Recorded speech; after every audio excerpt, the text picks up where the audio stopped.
Hey folks, welcome to Wolpin's Gaming Den. Today we're unboxing the game Mini Express by Mark Garretts, published by Modeus Game Design. This is the game that recently got sent out to the backers on Kickstarter.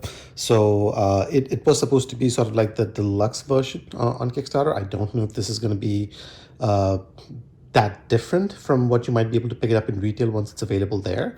But there weren't any Kickstarter specific items identified in there. So I'm hoping that whatever you see in here is going to be what you get, obviously, if you have backed the Kickstarter, but also if you pick it up in retail. So let's crack into this and see what's inside. Just to start off, the front artwork, I think, again, for a railway themed game, it's quite attractive. A lot of these games tend to be a little bit more on, I hate saying it, but sort of like on the blander side. So it's nice to see that there's some good artwork going on in here. The game, of course, is designed for 1 to 5 players. Now, it's 3 to 5 is where the core game is at, from what I understand. The 1 and the 2 players are basically variants that you can use to play, but the 2 players are supposed to be quite strong. I don't know a lot about the solo, so I can't really speak to that. And the game is meant to be played in 40 to 60 minutes. I did play it once on Tabletopia when it was in Kickstarter, and I can confirm that that 1 hour is actually a fairly decent estimate as far as time is concerned. And then on the back, we can see a quick overview of what the board looks like. There's going to be influence and value track that sort of like goes on the side. We'll see what that looks like. But this is a good representation of what I expect we will see once we crack into this. So with that, let's open it up and see what's inside.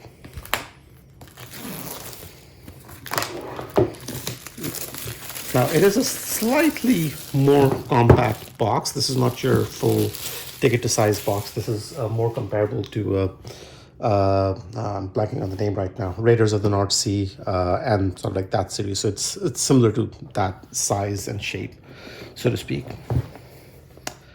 And some nice design. There's some minor UV coating going on the side over here, and then on some of the text. And then, of course, you have a blank inside right there. So the first thing that obviously we have is the rule book. So let's crack into it and see what we have here. So you have the introduction, table of contents, components you can expect to get in the game. Again, there are no cards in there, if I'm not mistaken. It's going to be mostly the board and then a bunch of wooden pieces and some cardboard, perhaps. Game set up for 3 to 5 players. So as I'd mentioned, this is sort of like where the core gameplay is. A sequence of play, share depletion, take a share, building cracks, game end, final scoring. It is a light game from what I remember, so hopefully the rulebook is fairly easy and intuitive to get through as well. And then we have the rules for the solo game, so it looks like there's going to be some sort of a bot you're playing with for the solo rules. Game end, and then you have a game with 2 players. So there's a few versions of the variant for 2 players. I believe there's going to be others as well. So this one is with the AI bot, as items specific to setup, sequence of play, and so on. And yeah, so you have another expert game for 2 players without the AI bot. So if you want to play with an AI bot, which I guess is going to replicate the 3-player experience, you can do that. But if you want to just keep it to the 2 players, perhaps there's something a little bit more robust that you can play with here. And if I'm playing 2 players, honestly, I think this is what I would gravitate towards. Optional modular rules. So it looks like there might be certain things specific to the map. The game is supposed to have 2 maps on there. So you're going to have the Europe map and the US map. And it looks like they have a few variants in there as well, specific to the map. So nice. Not a very thick rule book. Not a lot of text. Perhaps could have been a bit more illustrations, but it's not too bad overall. I'm generally happy with this. But of course, I played the game, so I know the rules. So I guess that makes things a little bit easier as well. Here we have some wooden pieces. So let's see what these look like. So these are pretty standard. These are going to be used to sort of like keep track of things on the sideboard that we will see on the game. To keep track of your influence and sort of like the value of each of the railway companies and so on and so forth. So let's get these back in the bag. And again, pretty standard, but these are nice, thick, chunky. They don't seem like the kind of wooden pieces that you would run the risk of breaking or anything of that sort. So that's there. Now let's go into this. Yes, 4 remaining pieces, and these, I assume, if I remember correctly, these are specific to the railway company. So these are the markers that you use whenever you lay down the tracks for each of the companies. You'll use these markers to keep track of how many of those tracks you've laid out. Again, if memory serves me correctly. So you have 1 for each of the companies. And again, these are screen printed. So I'll zoom in perhaps here. Hopefully you can make it out. It's the level of detail is fairly decent, actually. So I like these. Let's get these back in the bag. Now we have what I believe is the first player token, if I'm not mistaken. This is wooden, I think. I'm not sure, but I think it's wooden because this is textured. It does not feel like cardboard. I don't think this is cardboard, to be honest. I think it might be wooden or perhaps a material that is similar to that. But it's quite nice. I know that they had a sort of like a stretch goal where if you got to a certain number of social media likes or shares or whatever, you would get a metal one of these. And it's a bit sad that, you know, that milestone was not hit. But even with this, I'm happy. Just put it in a bag again. I think this is going to hold up well, hopefully. And these do seem to be darkened. So, yeah, and there's a bit of...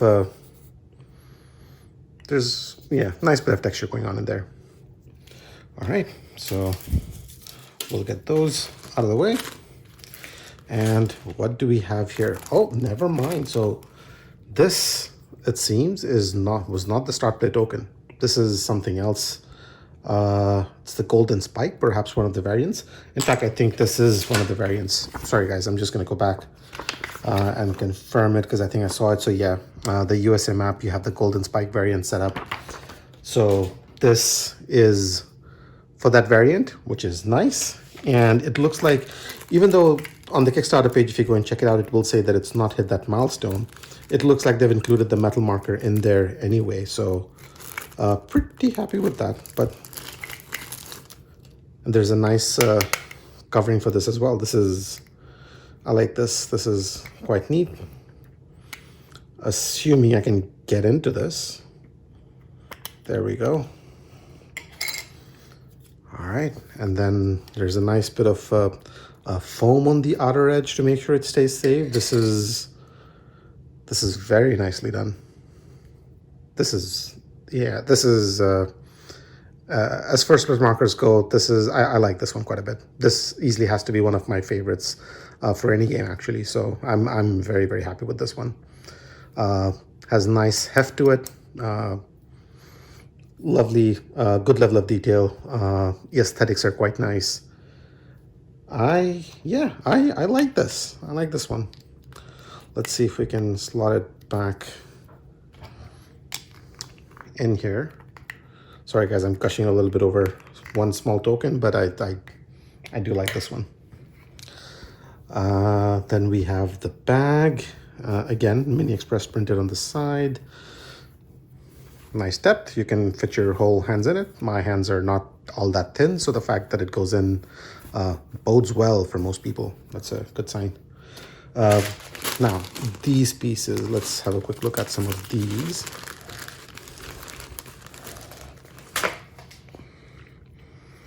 So these remind me a little bit of the pieces that you get in Irish Cage or Ride the Rails, but obviously these take it up a notch because these are printed on it. So you have silk printing up top that gives the artwork of this being a locomotive engine as well. So really, really, really nice.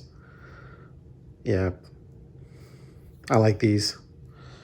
Capstone Games, if you guys are looking at it for whatever the next version of the game in your Series E's, I wouldn't mind paying a couple of extra bucks to get something like this if you can include it in your games. Nice. Yeah, they could have. Yeah, this is nice. All right, now This is where you will have the company shares sort of like go on with the different railway, the train pieces on it as well, that will then be used to put on the player board. So this is sort of like a board that goes on the side, and this is double-sided. Yep. I don't know if there's a difference. They look the same. And then moving on. So this is sort of like, I guess, the standard version of the golden spike you can get as a punch out. And then this is the standard version of your start player token, as it were. So, but the cardboard pieces are actually quite decent. This is punching out quite well and cleanly. And as you can see, there are no edges on the side. So I do like this quite a bit, actually. Yeah, these are quite nice. It's quite clean. These are coming off well. Thickness is also pretty good. So if you can make it out, it's pretty decent. Well, this is actually going quite well so far. And then these are the company shares. Again, punching out well, good thickness. So I'm not going to go through all of these. And then you have more of the same. And then you have more of the same. And I guess these can be used as multipliers or some such thing. I'm not sure.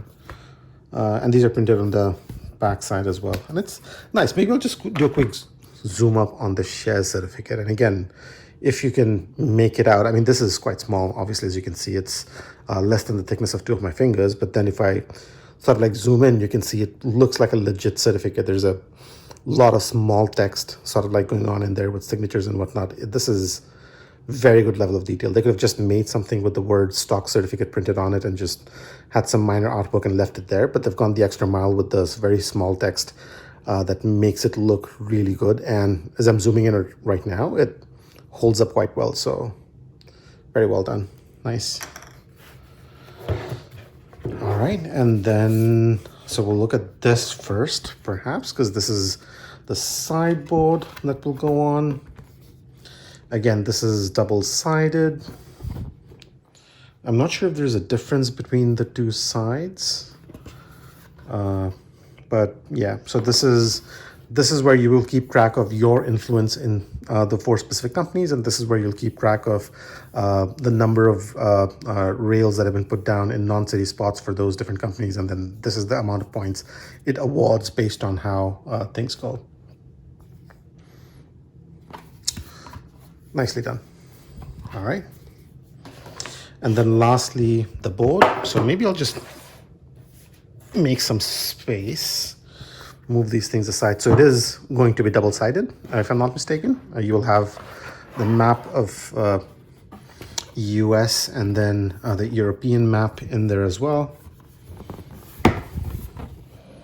So let's start by looking at the US map, which is right here. So it's a decent sized board. It's almost the sort of like the full size board that you would get with a lot of larger board games in there. And there, I think we can fit it, most of these in. So you have the point track going on the side. You have the different locations with the city spots. Those resource tiles or the company token tiles basically go on in there. And I like the artwork. Again, level of detail is actually quite decent. It does not feel cluttered. I get the feeling that it's going to be quite fairly easy to tell apart in terms of what are the pieces that are going on where and whatnot. And then on the other side, if we flip it, we have, sorry for the shaky camera there for a second, guys. We have the map of Europe. And again, similar to the other side, good level of detail. I like it. I'll maybe just quickly zoom in on a couple of these spots so that you can see what I mean when I say good level of detail. Like if you zoom into this one, you can see sort of like small trees, and then there is this thing, sort of like a caravan that's running across. What is that? Don't know. Then you have cactus, you have huts, I think, trees. This is very nice. I'm very, very happy with the artwork on this as well. Again, I've played a lot of games where these games are put out with pretty bland artwork, but it looks like they've definitely made sure that the quality of the artwork, quality of the components are all as good as they could be for a game of this type. So very happy with it overall. And that's all the components we get in the box for Mini Express. Thanks for watching, guys. I'll have a quick tutorial for this up pretty soon as well. It's a fairly easy game to get into if 18xx games scare you, but you still want to try it out with something that's light and easy and acts as a bit of a gateway to that genre. This is a very good fit for that, so keep an eye out for that. But in the meanwhile, let me know how you like the video. Thanks for watching, and I'll see you in the next one. Take care, guys.